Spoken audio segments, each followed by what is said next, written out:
Hey everyone, welcome to another episode of News You Can Use. And can I just be honest with you guys, we have a lot of heavy topics to talk about, including the horrific domestic terrorist attack that happened right here in Canada with the murder of a Muslim family in London, Ontario. It's tragic, it's heartbreaking, but we're also going to talk about Canada's racist past against Indigenous peoples and how this country needs to right that wrong and what we need to do.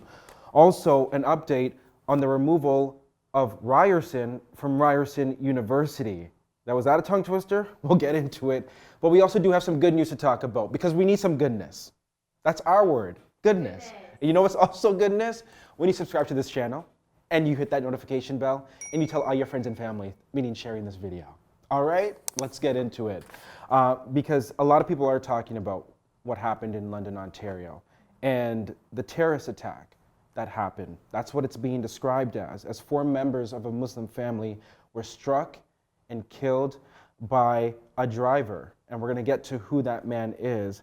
But London's police chief is saying, and he believes that this family was targeted because of their faith. Prime Minister Justin Trudeau also calling this a terrorist attack in the House of Commons. Take a listen. Their lives were taken in a brutal, cowardly, and brazen act of violence. This killing was no accident. This was a terrorist attack motivated by hatred in the heart of one of our communities. So the family of 5, they were walking on the sidewalk, 4 of them now gone, including the father. His name Salman was just 46 years old. His wife, Maria, just 44 years old. Their daughter, 15 years old, her name Yamna. Their grandmother, 74 years old, also gone. Only one of the family members, the 9-year-old son, Fayez, is alive right now. He's in hospital, suffered serious but non-life-threatening injuries. So who did this? Well, a 20-year-old man from London, Ontario. His name, Nathaniel Veltman. He's so far been charged with 4 counts of first-degree murder and a count of attempted murder. But you know, as our team was researching this story, you know what we couldn't find from Nathaniel was a picture. We couldn't find a photo. Eva, we've been looking into this. We don't know what his race is like. We don't know what he looks like. Even when we went on court, it was audio only. Why is his mugshot not being shown around? Why are they not letting us know what he looks like? And you know what's also interesting? The Prime Minister, as we showed you that clip, called this a terrorist attack. But take a look at the charges. I just read out the charges. There's no charges relating to domestic terrorism. Why is that? It's harder to prove in court. It's harder to prove because realistically, you can prove that that was intentional because of how he drove the car. But to prove that his reasoning was due to their faith, like, you can't, it's harder to prove. But this is what police are saying at this point. No, for sure. Yeah. And that's what police are saying, but his lawyer may be able to disprove that and say like it's a mental illness or plead like insanity or whatever the case is, and it's going to be harder for him to like be charged with domestic terrorism, even though that's what it is. That's not excusable though. At least try for it. That's what a lot of them are a lot of talk, but you can't recharge somebody. That's but the problem. Is this is not the first time we've seen an incident like this in our country.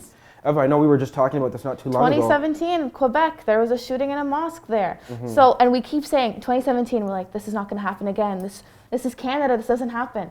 This happens in Canada. It's clearly happening, and we need to, admit that this is happening and not act like this is a one-time thing and take things seriously. Like the mayor of London, Ed Holder, he said Islamophobia has no place here. But in 2015, he supported Stephen Harper in that niqabs, which is like a face covering, should have no place in ceremonies in Canada, which is discriminatory against faith. So it's a lot of talking, but no action. Action is saying completely different. Yeah. It's a heavy time. Frustrating. It's heartbreaking time for so many people. I can tell you this, there are several fundraisers taking place to support this 9-year-old little boy who lost his entire family. There is a GoFundMe page. We will drop those links, so if you want to go ahead and support that, and you do have the financial means, please go ahead and do that.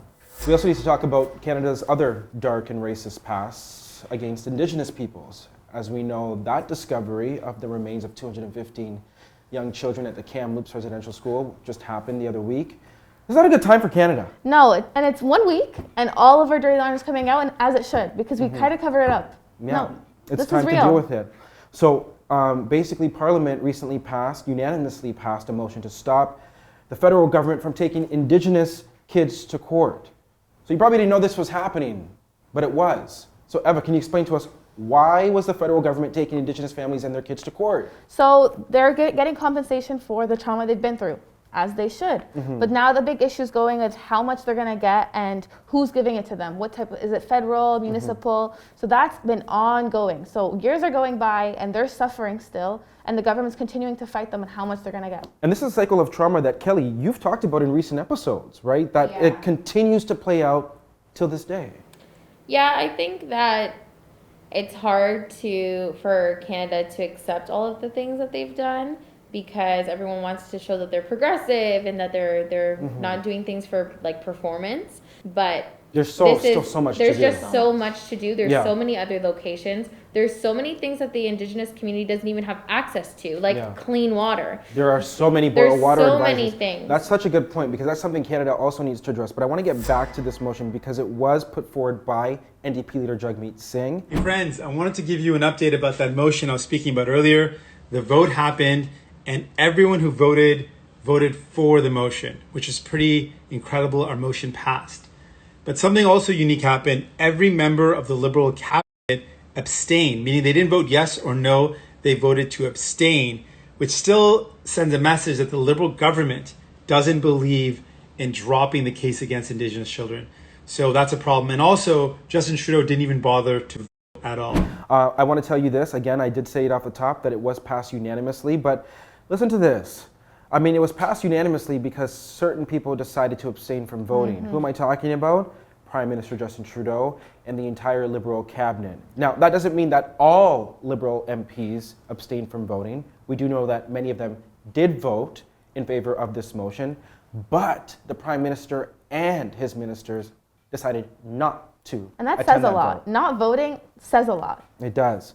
And this also comes at the same time where people have been looking for the head of, the Catholic religion, which is the Pope, to apologize for their part in residential schools. Many people may not know this, but the Catholic Church ran most of the residential schools right here in Canada. And it's an interesting thing because it was just yesterday I tweeted about this, the fact that Catholic schools in this country, in some provinces, are publicly funded. Eva, which provinces are those? Alberta, Saskatchewan, Ontario, and the Northwest Territories are all publicly funded Catholic schools. So tax dollars that we pay go towards those.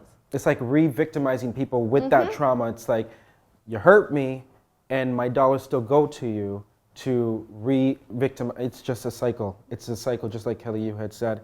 We looked at some stats, and in Ontario specifically, if the province were to end funding public Catholic schools, it would save the taxpayers $1.6 billion. Sorry, 1.6? Billion dollars. But it also goes back to the fact that, choosing just one religion to fund as part of an education system is kind of discriminatory in a sense when you really think about it. Now, the only way to do that, though, would be to open up the Constitution, and that's why so many politicians say they haven't moved forward with that decision. But is that justification for still allowing this?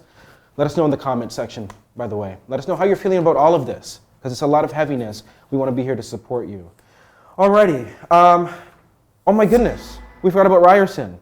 Let's talk about Ryerson. Let's talk about Ryerson. Because Egerton Ryerson, the namesake of Ryerson University, and by the way, there was a statue, because you know this, Yes. like you attended Ryerson, came down recently. Sunday, they took down the statue after years of people complaining, and the university confirmed that they will not be putting it back up, so Okay. statue will not be on Ryerson's campus anymore. And we're also hearing news out of Hamilton, which had a school named Ryerson. Yes, another school named Ryerson Elementary School, and the public school board has unanimously voted that they're going to change the name because they said we cannot support Indigenous people when we have a name like that. Alrighty. So how do you guys feel about that? Let us know in the comment section. A lot happening in this country. Yes. So let's all take a breather together. And can we talk about some good news? We got some goodness, Kels? I hope. I hope. Well, we want to support small businesses here at the show.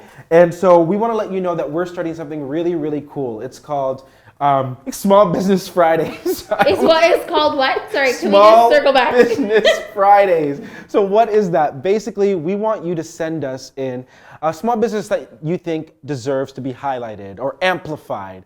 Send that in to news@brandongonashow.com, and we're going to use our social media platforms to amplify that business. Because you know what? They've been through a lot. We're community focused, and that's what we do. Yes.